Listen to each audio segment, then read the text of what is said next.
Nora, thank you. Recording in progress. Again, welcome everyone. My name is Nora Collins. I'm with the Franciscan Action Network. I am the Director of Campaigns and Creation Care, and it is my great joy to welcome all of you on what I hope is a beautiful evening around our country. And in particular, in just a moment, I'm going to introduce Sister Joan. But let me just give a few housekeeping tips. One is the chat is open now. We're going to shut it down soon. And our fearless leader, Claire Fisher, who's running our tech tonight, she's going to open up the Q&A feature. So you can go ahead and as along the way, as Sister Joan is presenting, we invite you to enter your questions. So Sister Joan's going to present for about a half an hour. And then I'm going to moderate the Q&A with Sister Joan at the end of that time period. And then we're going to close out with a few ways that you can follow up and take action. So again, I'm going to hand it over to Sister Joan in just a moment after I introduce her for prayer and presentation. I also want to acknowledge with great gratitude the folks that are co-hosting tonight, which is Sister Joan's own spirituality center from her community, the Assisi Heights Spirituality Center in Rochester. So just want to thank them for co-hosting tonight as well. There's a number of your own sisters here on the Zoom tonight, Sister Joan. I don't think Sister Joan needs a huge introduction. Many of us are so well familiar with her years of impact in the area of justice and creation. Sister Joan recently served as the executive director of the New Mexico Interfaith Power and Light. And I should announce too, I will be with her in just a month's time in New Mexico, looking at oil and gas extraction in the Permian Basin. So you can all be properly jealous that I will soon be with Sister Joan in New Mexico, and I'm excited about that. And I'm even more excited to hand this over to you tonight for prayer and presentation. Thank you, Sister Joan, so much. Thank you, Nora, and thanks Spirituality Center in Rochester, and all of you for being here tonight. And I have slide presentation. I'm just going to hopefully pull that up without much difficulty, and we can start. Okay, let's see here. Oh, I'm slideshow. Okay. And let's see. Let me try this again. It's not quite working. And it worked in practice. Oh, gosh. Slideshow from from beginning. From current.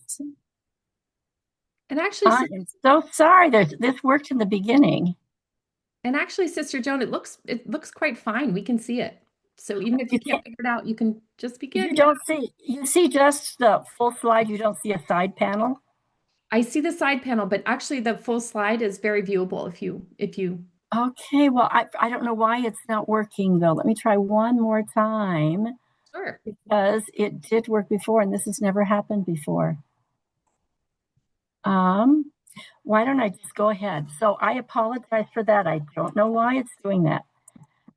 Oh, it's showing other things there too now. Okay, so why don't we just start then?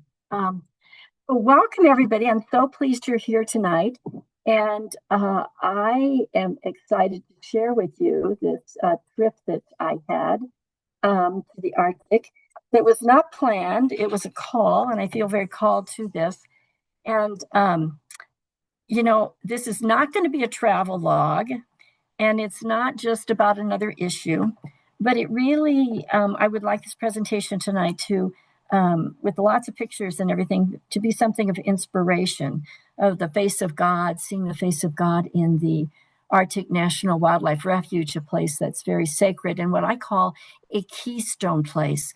There are certain places on the planet like the, rainforest, which we call the lungs of the earth, that are keystone places. And I've come to believe this is one because of the effects of keeping the planet in balance and what's happening with climate change with that, and because of all of the migratory beings, birds, and other animals that go there. And we'll talk more about that. So I would like to invite you into this evening and to enjoy, to also then engage and commit yourself into action in the future. We're going to begin with a prayer, and I invite you all to be part of this prayer. Maybe make sure yourselves are on mute. And this is a prayer that I wrote just to help us enter into the Arctic and the sacred place. And I'm using the refrain, "In every age, O God, you have been our refuge," because this refuge is a place, the Arctic Refuge, to care for, to honor, to protect this creatures, the animals, the tundra, that place. And we all know if God is our refuge, this is a refuge. And I think maybe we're being invited as co-creators with God to be refuges ourselves in this very critical, challenging time. So we'll begin and end this prayer with that refrain, and I invite you to join along on mute with me. In every age, O God, you have been our refuge. In every age, O God, you have been our hope. O God, holy presence, vaster than the Milky Way galaxy, as intimate as my breath, as precious as the smallest spring violet nesting in winter leaves. Your love infuses every particle and being with beauty and purpose.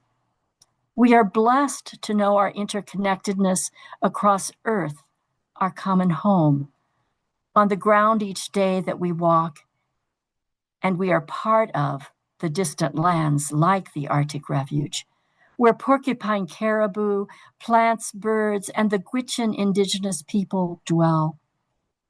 Bless us with their lives and wisdom from the land they call the place where life begins. We intertwine with these places, the beings and the indigenous people, even as we live in places that seem so far away. We are connected. We reverence our connections through the seasons with brothers and sisters who migrate back and forth like sandhill cranes and snow geese.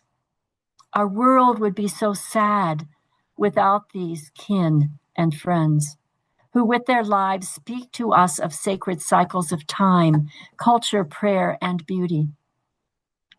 We hold fear and the unspeakable with climate change shifts, extinctions, and stresses of all kinds that threaten so much mystery, amazement, and holy expressions of God. Vast wilderness and space infused with the holy love beyond expression feeds our souls and gives us insight to our senses and allows us to dream in hope. We pray that we might protect and care for the wild and awe-filled places that weave us into one web of life. May the holy presence of love continue to pulse through the lands, the waters, skies, plants, bones, our hearts and earth, knitting and intertwining us in a sacred bond. May love guide us in responsible reverence, wonder, and critical action. 800 years ago, Francis of Assisi reflected near his passing, "I have done what is mine to do. May Christ teach you what is yours to do." O Holy One, open our hearts, ears, and hands to do what ours is to do. Amen. In every age, O God, you have been our refuge. In every age, O God, you have been our hope. So I wanted to first just share with you a little bit about this Arctic National Wildlife Refuge that I was gifted with the opportunity to go to and to be camping in for about, well, it was a week trip, but there for about 5 days. So, and why this is important. So the Arctic National Wildlife Refuge, you see a picture here that'll help you, um, is about 19.6 million acres. And you see a green area here. It's called 1002 area, and it is about 1.5 million acres. And that's the coastal plain area that is threatened by oil and gas extraction, and why we're concerned about this very fragile ecosystem that's sacred to the Gwich'in and to all of our brother and sister creatures. So this area was designated in 1960 as a range, and in 1980, under the Carter administration, it was made a refuge. And you'll see that the Brooks Range is a mountain range through here, and that is the highest actual mountain range on the planet. We were ended up at 3 degrees above the Arctic Circle. And I'll show you where we were going, where we went in just a minute or so. So this area is very vast, and it has rivers and wetlands, permafrost, and tundra. And the permafrost and tundra are very important because they're keeping the planet in balance. And all of that permafrost is melting very rapidly and emitting methane, which is one of the most potent pollutants causing climate change and greenhouse gases. Well, here's another picture just to share more where we were. And you'll see in kind of the middle of the screen, Arctic Village. So we started in Fairbanks and we went to Arctic Village where we caught, and it's about an hour and a half from Fairbanks to Arctic Village. And at Arctic Village, we caught a very small bush plane that you'll see in a minute to travel up north and into, you see the Saddle Rotchet Mountains in the 102 or the coastal plain area. And that's where we were, about probably maybe 11 miles from the Beaufort Sea, which is really, basically the Arctic Ocean. So you'll see a little plane up there. We were just down a little bit from where that plane is. We didn't land on the ocean. We were in the Sunset Pass is where we were for the week. So here we are. Going on this trip, and this is in Fairbanks, and it was starting from the left. It was myself and Courtney Wilcox, who was a Presbyterian minister, Jim Stump, who was a Mennonite and evangelical, and he has connections with Catherine Hayhoe, so you that know him, and has a part of a group called BioLogos. And then Natalie Smink is with the American Lands Project, and they sponsored this trip. Which is a longer story, but they're trying a new strategy really to see if we can have more people engaged and inspired to protect this area with faith leaders. And this was our first trip of faith leaders. Then next to her is Susie Ferrara, who is Episcopal, and she works in DC on these issues. Next to her is Country, who was our guide. And then Andrew Black, who's a Presbyterian minister in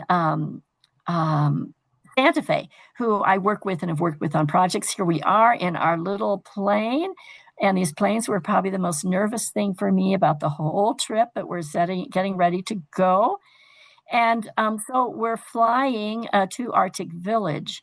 And there are snow-covered peaks. And then in the lower photograph, you'll see, and this is, there's lots of rivers. And there are a lot of little lakes and ponds and things. And sometimes we were told by the bush pilot, a lot of these are diminishing in water. The water is sinking as the permafrost melts more. And there is much, I asked about methane, and there's much methane from this thawing of the permafrost and the sinking of these rivers. But before we move too far into this, I wanted to put a little more context into this. So why would we be going to this place? And part of the reason is because we're in such a difficult time with climate change, and because this is a sacred place. But I think many of us as Christians, Catholics, even Franciscans who have all that history of seeing everything as brother and sister, don't really feel that, don't really live that way. So I thought maybe some comparisons. So some of you might remember that in 2019, Notre Dame Cathedral in Paris was engulfed in flames. The whole world was aghast, and so aghast that the whole repair project of $900 million was funded by people. But I was taken by this quote, which was in a reflection from Zach DeVick. And I just want to point to the part that is in bold. Men who laid the first stones would never see the finished fruits of their labors. I remember wondering if I would have the humility to contribute to such an endeavor, or if any of us still did. Hold on to that comment. So we're going to the coastal plains, and this is a photograph of there are many beautiful wildflowers, and it looks large here, but they're all small. They're like maybe 2 inches, 3 inches, 5 inches at the most tall. Everything is small there in one sense in a vast landscape. But St. Augustine told us or spoke that the first great book is the book of nature and the natural world. And that is God speaking to us directly. And Francis of Assisi said the same thing when he said, "The world is my cloister." So here are some of the mountains, and this is a cathedral. These are cathedrals, many hundreds of thousands of cathedrals there in the Arctic. And this is the coastal plain, the place the Gwich'in say is where life begins because of all the migratory species that come here. But this is also very close to Prudhoe Bay. I forgot to point out, but in that map, if you look to the left, Prudhoe Bay is just to the left of this coastal plain area, a place with vast oil and gas and fires from the flaring that are burning, and also the methane and burning of our planet. So I remember wondering if I would have the humility to contribute to such an endeavor, or any of us still did, is something that some of us took with us to this place as faith leaders, and being privileged to go there. And why? And it's because of climate change. The Arctic this summer, this is the whole Arctic, because where we were, the summer was late in coming, and it was a little cooler than normal. But the whole Arctic region on the top of our planet, this is the warm summer, historical records of warm. We're feeling out here in the Southwest terrible a drought, extreme, exceptional drought. Other places are floods, a water crisis we're having here. Smoke has been in our eyes all summer. We're at a place where we have to do things differently. It's like we have the echo of Jeremiah in our ears, who speaks of prophets who were sent again and again to the people, and they did not listen. So we're in a spiritual crisis. And I believe truly that people who are of faith and conscience on a spiritual path can really educate others on a deeper level. I was part of a panel this morning, and I was talking with someone from an environmental group about that very thing. And he agreed, but he said there's such skepticism, but he says that's where we need to go. What is our place on the planet as human beings now? And it's deeper than this as an issue. It's our deep spiritual connectedness with everything and the holiness of God all around us.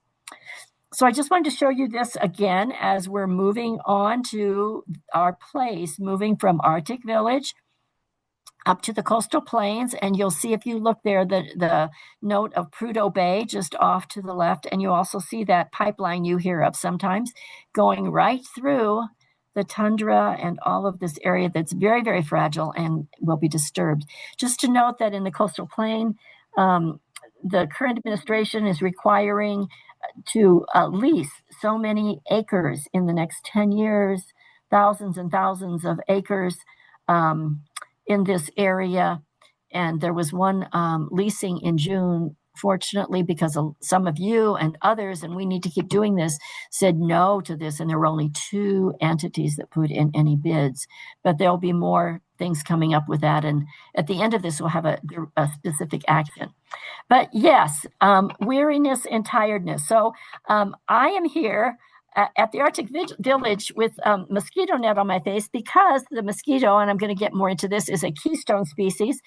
And we were in June in the Arctic, it was the time of the midnight sun, and we were very tired because we were up all hours and all times, and then getting up very early in the morning, waiting here for our plane. The first part of our group went ahead, so we moved into from Fairbanks into here at the Arctic Village, a smaller plane that only held 5 people. And this was something I had trepidation about. I've done these before, and they're not my favorite thing. But our bush pilots are very, very experienced and wonderful. So this shows some of our gear. You see the yellow bear-proof food container. And here we are getting ready to board. And there we are. I am with 2 of my companions. And we're flying this hour and a half from Arctic Village to the coastal plains, through rugged, rugged mountains. And most of it is just rugged, rugged mountains. There are some valleys with some green, but it is mostly rock and very rugged. So here's our plane just landing on the tundra. And they took pictures of it for us. And we have arrived at Sunset Pass. And it is solstice time. And this is the place that the Gwich'in people call the sacred place where life begins. In the summer, it's also the land of the midnight sun. And it is a very, very busy time for people, but also for all of these different species. It's a migratory place for the porcupine caribou that then attract the wolves, that then attract all this whole biological system, and for over 200 species of birds from 6 continents and all 48 of the lower state. So we are in this sacred place, and off to the west here, you see our tents, our little tents, is the ocean, the Arctic Ocean, the Beaufort Sea, the Arctic Ocean, and the very coastal plain right where a lot of birthing of the caribou is. So, and I wanted to talk just a minute about this migratory folks. So the sandhill crane and the snow geese are some of the migratory birds that come there. And we welcome them every fall here in New Mexico, and I know other places do as well. And then they return to the Arctic plain to birth their young. And why do they go? Because of the keystone species, which is the mosquito. So the one picture on the left was not one that was taken, and it is just a slight exaggeration of what we experienced in the Arctic Village with all of the mosquitoes. We were there early enough at Sunset Pass that there weren't as many mosquitoes yet, although they were there. We also had some winds. It had been a late spring, so the flowers just kept popping up every single day, and the caribou were actually a little late in their migrating. But they are the keystone species, the mosquito, because all of these birds come there because there's so much to eat. And the caribou come to the coastal plains because of the mineral content of all of the tundra, the moss, the area. And it's the females that come. They birth all of their calves within a week, and they eat. And these calves grow very fast because of the nutrients there. And so it's a very, very rich place of food. And that's why the creatures come. And the mosquitoes help the caribou because they have to keep moving. And it's helped them evolve even their body structure.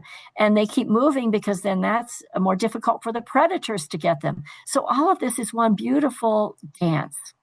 And I wanted to show you this picture. If you look really closely, you see some things that maybe look like slides, or if you're from ski country when there's no ski on the mountains, but those are all over the area and areas moving towards the coastal plains. Those are the paths of the caribou, because there are thousands and thousands of caribou.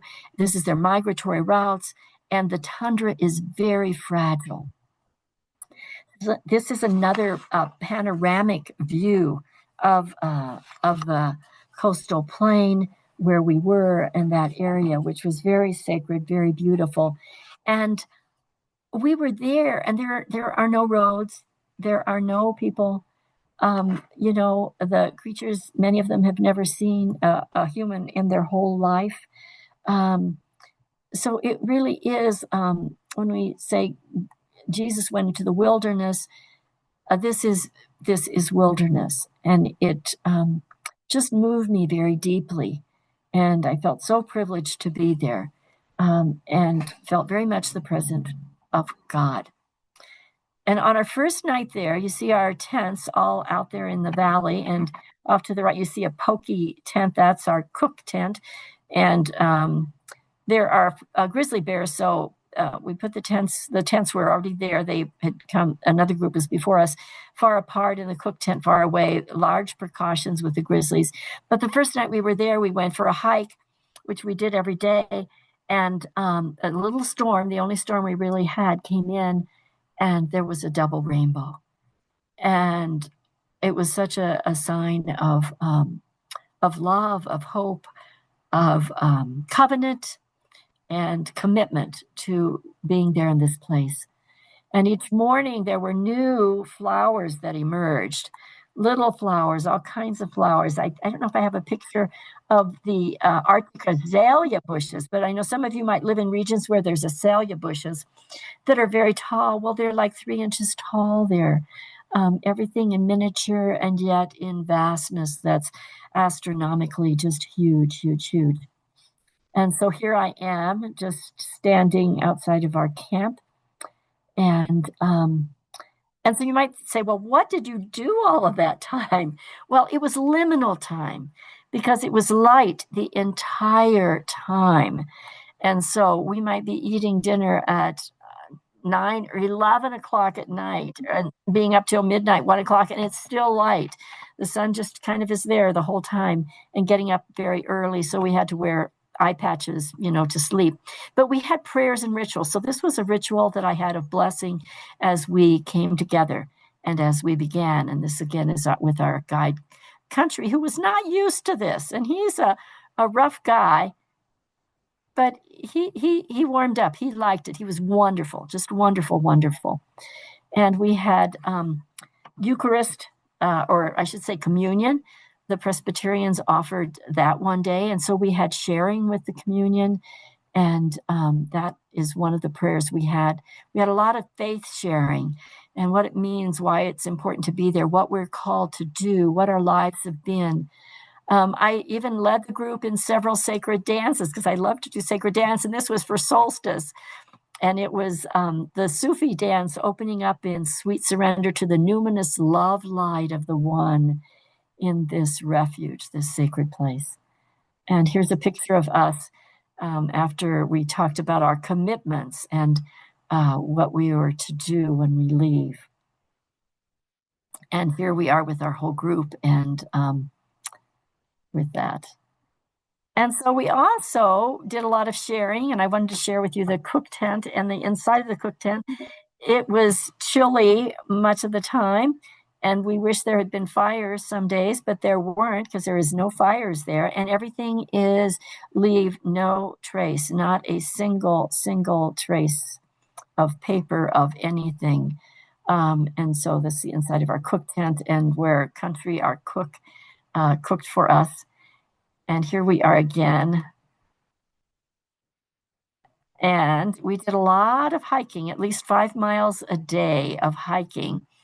And just to say that was pretty challenging because it's tundra. The land, as you'll see in this picture, there's earth, but then it's melting. And it's not just the snow that's melting, the earth, the permafrost is melting. And none of the land is, the earth is flat. There's mounds, and you have to pick your way through it. And then if it's not that, when we got into the higher places, it's all rock. It is all rock. It's scree. So here we are getting ready to go on one of our hikes, and Country has our lunch there. And this day we were hiking up to the stone area. And I have to say, I was the oldest person on this venture, and we had two 20-somethings that just sort of, went at a very faster pace, and everybody was taller than me. So I did the best I could. I thought I did pretty well, but this is another view on another day, a vista. And you'll see that rock in the foreground here. That's what some of the hiking was like. It was a lot of scree And this is looking out to the coastal plains. So we had wonderful lunches with Country, who provided those for us. And of course, because we were in liminal sacred time, we were taking naps, especially at the end of a long part of a hike. So I'm on the left taking a nap, but I also had some time for reflection when I was there and praying. And then it wasn't just me, it was everybody, as you see, that was part of this resting and being in the sun and just relishing this sacred time.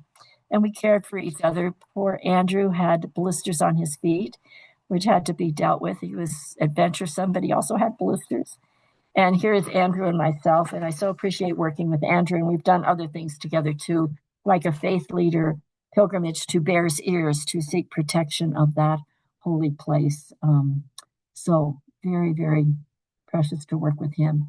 And some more of these beautiful, amazing, amazing flowers. And there were also creatures, but you would think that maybe there would be lots of creatures. Well, it is such a vast, vast area and the presence of God there.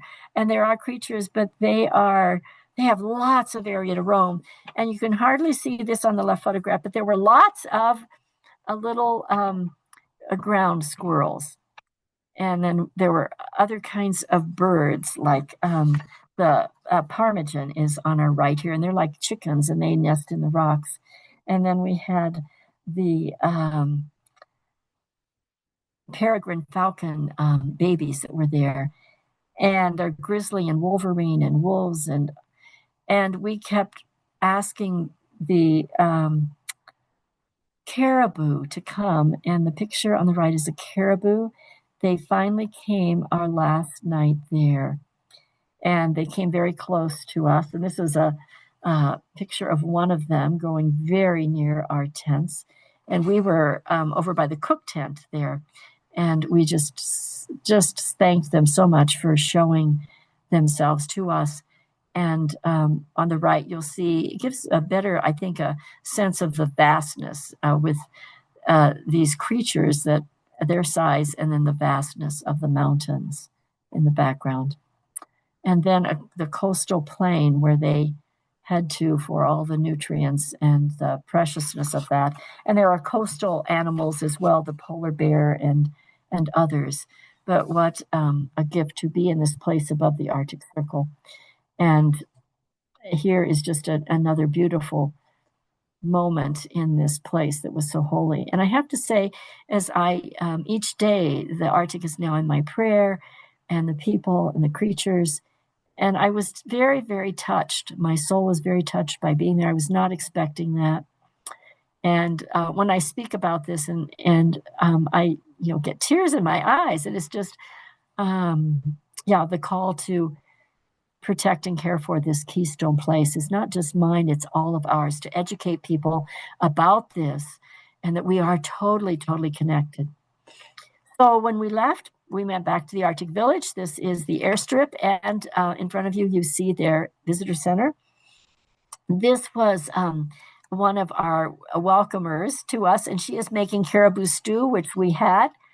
And we moved from the miniature flowers and no trees at all to the Arctic Village, which has more trees, but not tall, but trees and vegetation and water, and lots of mosquitoes. This year was very full of mosquitoes for them. This is their market to the left, and then they gave us a tour of the area. So the building on the right is very important, and you'll see how it's constructed with stilts because of the permafrost, but it is a laundromat, and there's running water there because the homes are very humble, and they're built in a way not to melt the permafrost. They're very small, and there is no running water. And so people can do the laundromat here, and they can take showers and all of that. And this Episcopal church, which we visited there, is historic, and it has been there for a long time and is a place of worship for the people as they connect with the Christian tradition and their own indigenous practices. And I took some special gifts of pottery and also some water from Nambe from a ritual that I had done with some of the women from Santa Clara and San Ildefonso that we work with, to the chief that I'm going to show in just a minute. And he was very moved by that, and thanked thanked me. And Andrew also took some very special gifts from Jemez Pueblo. And our chief Gilbert said, "Well, we can use this for blessings in our prayers in the church." So I'm showing this next picture, which is unusual, but this was the pride of the village, and that they said is a game changer. It is a rock crusher that the pieces all had to be flown in, because there are no roads that go completely to this place. There is no waterway that gets to them. It is totally isolated except for plains, small plains. And what they're planning on is fixing their roads, fixing their bridge, and they hope to have one room in one of their buildings that might be a bedroom for visitors, tourists to come, that will help add some income to their place in a very sustainable way. And here we have Galen Gilbert, who is the chief of the village. And on the right is just a picture that was in the church, just to kind of give a sense of the village and the people. There are about 180 of the Gwich'in that live there. And that picture of him was by the last place that they took us, which was very significant and sacred. And it's this river that's running from a glacier that is way, way, way up in the mountains, that is very holy. And so this was a sacred place. They took us to this place of water, which is life. And we were very grateful to them. So, so with the Arctic National Wildlife Refuge, what are we needed to do now and into the future? Well, in general, the requests are, and they were so grateful we were there, and that we be talking with other people of faith and calling them to action and to connect with them in solidarity and love for this place. But they really would like, and we all need, permanent protection, climate change mitigation, wildlife conservation, and respect of Indigenous rights. And really also beyond that, to understand and know and have the religious rights of the Indigenous respected, that this is a holy place where life begins.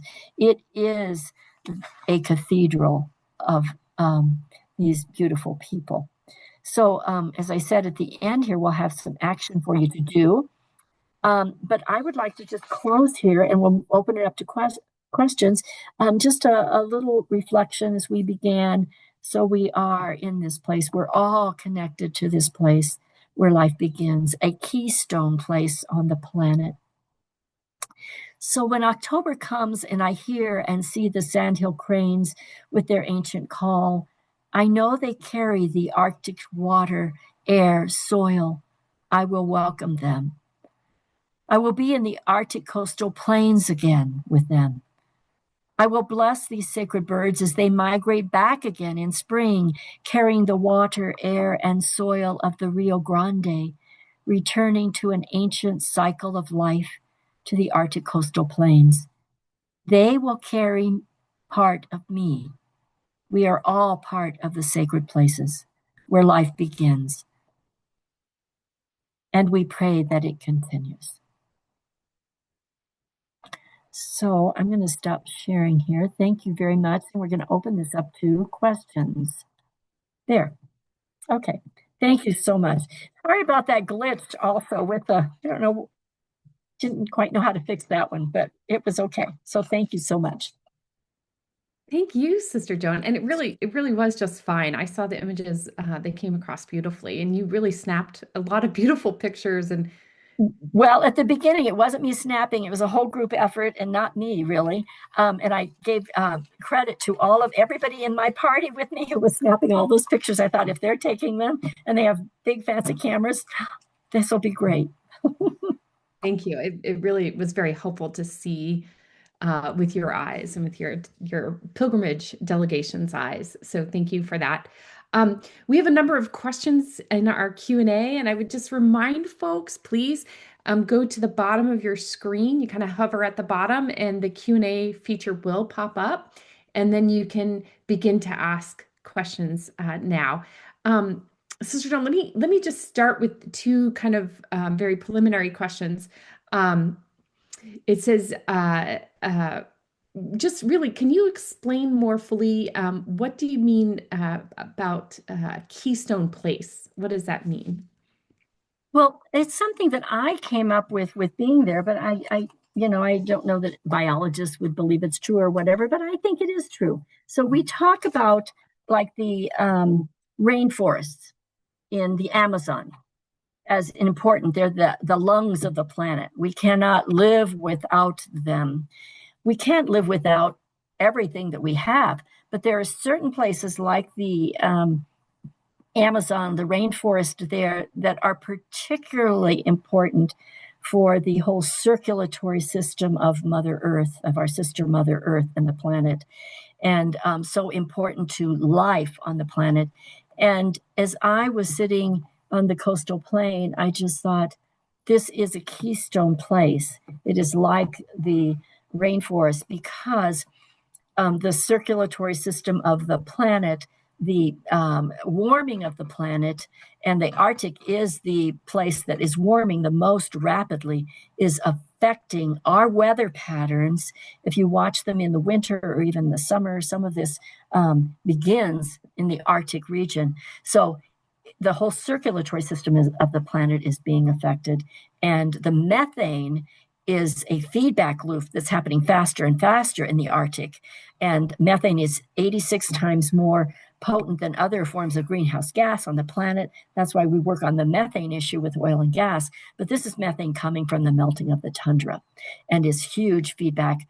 And then the migration of 200 species of birds, and the birds are so important to our whole life cycle with all the plants, the insects, the animals, and they're coming from 6 continents and all of every state in the United States. And then the caribou, who are the lifeblood of that whole region and sacred to the Gwich'in. So for those reasons, I call it a keystone place for the planet. Thank you.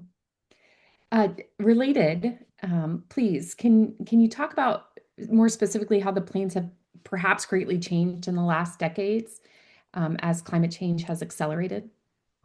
Yes, and I asked especially the bush pilots because they know a lot, and also the people living, the Gwich'in people in the Arctic village. And the climate, as we're seeing things shift here and different weather events, they're seeing the same thing there. But the thing that's happening most rapidly is the melting.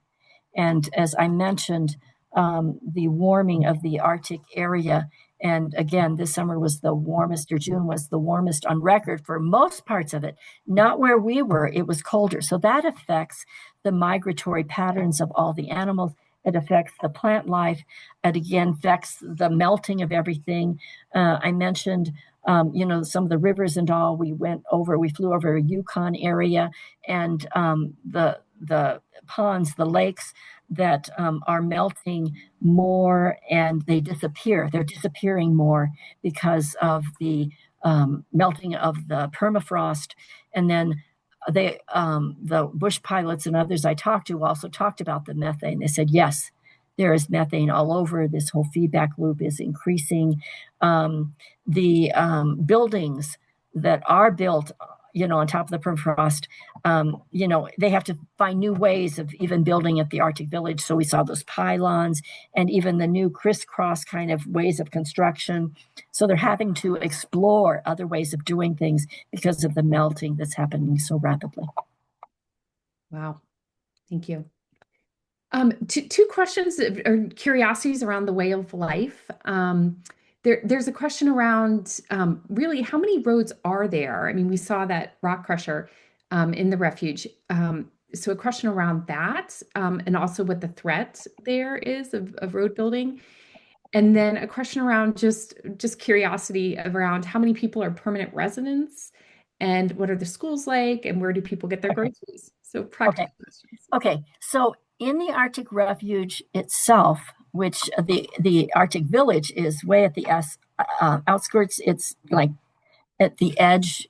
It's like an hour and a half via plane to the coastal plains where we were. The coastal plain where we were, the Arctic Refuge, there are no roads there. None. There is nothing. The only way to get in, very, very few people go there. Off to on the map to the left, you saw Prudhoe Bay. That's a whole other story. And you saw going through some real Arctic and tundra areas that pipeline.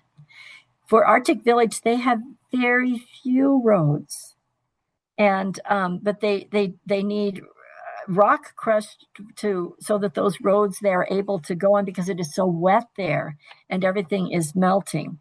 There are about 180 people in the village. They have maybe what did they say in the school? Maybe 20 people. In Alaska, if you have to have 10 people, 10 students. If you have less than 10, they close the school because it's not large enough to have a school there. All of their food it's cold most of the year. I talked to the person in the grocery store. He said he wanted to try to grow some tomatoes. He was going to experiment. The food is not grown there. It's very subsistence. That's why the caribou, the fish, the wildlife, the meat is their food, and everything else is flown in. So in their grocery store, there were some vegetables, some fruit. They a lot of like things that are dried, but everything is flown in. So the cost is quite expensive, very expensive. The homes are very, very small because the heating of them is a huge thing because it is so cold. So yeah, there's about 180 folks that are there, but others live in Fairbanks and other areas. They come back for different celebrations and all. It's kind of similar to in that sense to here in New Mexico, where some people live in the Pueblo villages, but others, their families are way extended and they come back for feast days, for celebrations. Yeah. So I think I captured all those, I think. All very helpful. Thank you. Questions around methane. I'll give you both questions. Can you explain the process that causes methane to emerge during the melting of the tundra permafrost? And then related, a curiosity around, well, with all this methane, is there a danger, any danger of fires? If there were a source of fire, there probably would be. And that's probably what the fires, why they continue so much in Siberia and in another area of the Arctic at the top of our Mother Earth, not in this region. The methane is really all of those creatures that have passed and died in eons ago. The area of the coastal plain actually was an ocean, and it was very warm. There were coral, and I feel very blessed that I found a coral petrified rock that I brought back, who is with me and just kind of continues to help me. So the methane happens because all of that has been dormant, it's been frozen, it is now thawing. And so it emits this methane gas. And some of you might have seen on some science programs where they've gone to areas where there's some tundra that's melting and they see bubbles coming up. That's the methane, and they put a fire on it and it explodes, that sort of thing. But the other thing to know about is that's also the very same substance that's deep down into the earth farther, like here in New Mexico in the Permian Basin, which is where we get our oil and gas.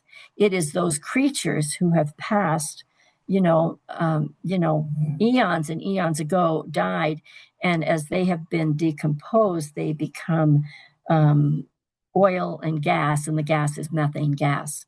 And so that's why we work on rules, ways of monitoring, of trying to help capture the methane gas from oil and gas. And in the slide I showed, we saw that they don't even do that at Prudhoe Bay. It's all just flaring because they don't have those rules and regs and they don't follow that. And it's easier just to let it flare sometimes.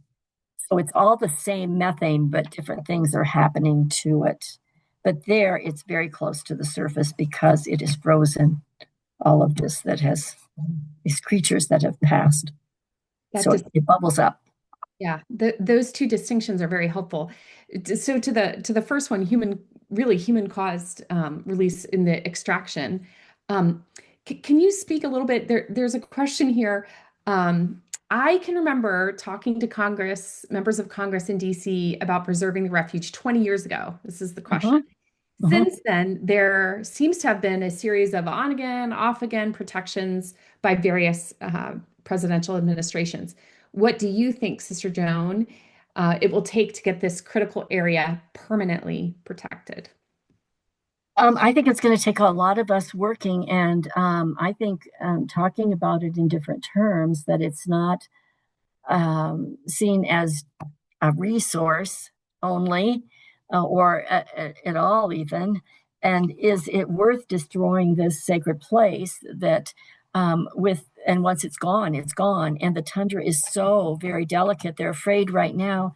The areas that they did lease, that did get leased out, they were sharing that the next step is some kind of thing they call a thumper, which goes along and beats the tundra to kind of to try to gauge and see with some kind of electronic equipment how far down the oil and gas is. Our One of our bush pilots, I asked him about this and what he thought, and he was totally against it. And this guy is, a man who's, kind of rough and tough, those kind of people, but he was very, very good and kind. But he said he had done work with planes in going to try to find where the oil and gas was in Latin America in some delicate places. And he said it is most of it, in his opinion, is just conjecture. They don't have a clue. They don't really, they're just kind of throwing something out there and hoping that they'll make some money from it. And so I think it takes all of us and coming at this, I believe, from a place of ethical moral values and even the spiritual place. This is sacred God's creation. This is holy to the indigenous people. This is not worth it to destroy this. And it's also contributing to this whole large cycle of climate change that is just exacerbated by us from our actions of extractivism. Yes, thank you. Thank you. Just a real, another policy question related. Can you comment about the proposed rescission of the roadless rule and how that might affect the Arctic and other public lands throughout the United States? It is very bad. And we here in New Mexico, we are also fighting that rescinding of that because of all the forests and places here. But it not just bad, it would be devastating to these places because once you build a road through areas that have been wilderness, it creates this whole buffer zone where everything changes and is shifted, and it destroys that place forever. And we've seen that in Latin America with a large road that they're trying to build through there. Actually, right now on the border, we're seeing it with the border wall, of the disruption of that border wall for people, for the creatures, for all of that. So any of those kinds of things are just not good, and there are reasons we put those in place, and we really need to fight to keep that. Right. And that was the comment about the back and forth with the administrations.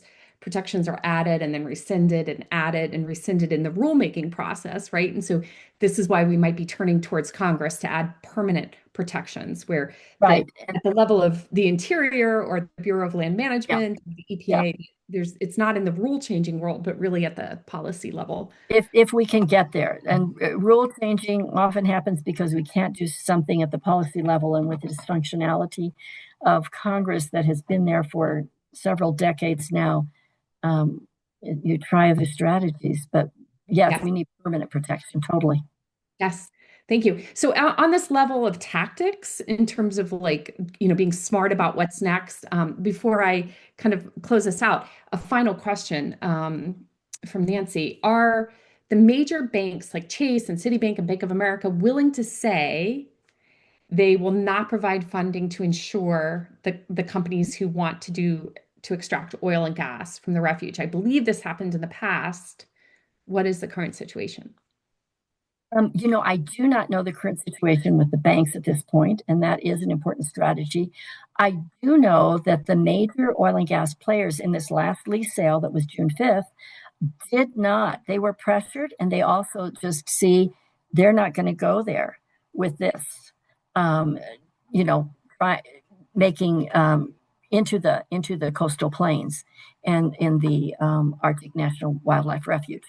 So I think what we need to do is to continue to get to them, and if banks is another strategy, which I think is very good, and investors to say no to this and to encourage them to continue to hold the line. The two entities that did leasing were more kind of Alaska based or something. They're smaller entities. They were not the big ones like Exxon, Chevron, et cetera. And yes, and the banks, because this could very easily be stranded assets as well, the whole continuing on this path of oil and gas extraction. And also uranium. I'll just throw that in there. They're not doing uranium up there, but they are here in New Mexico. And all of that is just like the next short sighted by us as human beings. And we need to address this, all of this, I think, in that kind of a human way, ethical, spiritual way, which these entities don't always hear. Today, I was at this panel with two of our congressional representatives talking about sacred places, and these two people understand that, and it was so wonderful because we need to be addressing these issues in this more integrative kind of way, and that is a strategy we do need to do. And I think we as people on spiritual paths or people of faith shy away from that, or we don't know how to do it, or we see this as just like an issue. And it is not an issue. It's so much deeper than that. And we need to help change the lens of who we are and how we're living and approaching these things so that it becomes that kind of a holistic kind of way. Wow. Thank you, Sister Joan. We've got 2 minutes left, and I just want to highlight what might be next for a lot of us kind of listening in. We had over 100 people kind of join us tonight. So we're looking forward to all of you taking action tomorrow. I just want to, from the bottom of my heart, and from on behalf of everyone present, just really thank you for not only going on that beautiful pilgrimage and accompanying your peer pilgrims and kind of going through that spiritual journey, but then bringing it back to us so we could experience it through your eyes and really learn at your feet. I'm just going to quickly share my screen. I just want to close with an invitation. So tomorrow, my colleague Claire is going to queue up an email to all of you about with this recording. Please share it with friends and family. It's going to be on YouTube. Invite others. But also, we invite you to take action, right? So this is just a quick backgrounder. This background piece really cues up kind of not only within the refuge, but in the surrounding areas within the Western Arctic, and really what's happening at the level of rule changings with the Antiquities Act and the Roadless Rule, the removal of the Arctic report card. So just a couple of pieces that the faith community and advocacy community is kind of following around opening up of public lands, specifically in the Arctic lands of Alaska. This is going to point to Joan's recording, et cetera. And then you just kind of click and you can go right onto FAN's website to take action, to send messages to Congress. The other thing that we're going to be sending out for the season of creation is all the related pieces around public lands and opportunities for weekly action. So each Tuesday for our weekly newsletter, we're going to be queuing up weekly actions that you can take to protect our public lands and waters. So that'll be around, again, the roadless rule, which we only briefly touched on in the rescission. There's a open comment period right now to roll back the roadless rule, which we want to resist. Opening up of our coastlines to deep sea mining, deep sea bed mining. We'll have an alert on the Endangered Species Act because, of course, when we disrupt these public lands, we disrupt the habitat of our endangered species. We're going to have an alert on plastics, and as it relates to big oil, right? This is all about extraction, right? And corporate profit. And then also inviting our network to deeper advocacy around no immunity for big oil, that movement that talks about what happens when these polluters damage our public lands, that we've opened to them. And so to make sure that they are held accountable, that there isn't there's no immunity, a blanket immunity for these extractive industries. So we're going to queue up a lot of weekly actions. We invite you, please take action weekly, and please invite your friends and family and your networks to do the same. We're at the top of the hour. Sister Joan, thank you, thank you, thank you so So much much. to Thank you. all of you. And Thank all you, everyone. have a blessed evening. And thank you so much for joining us. Good night.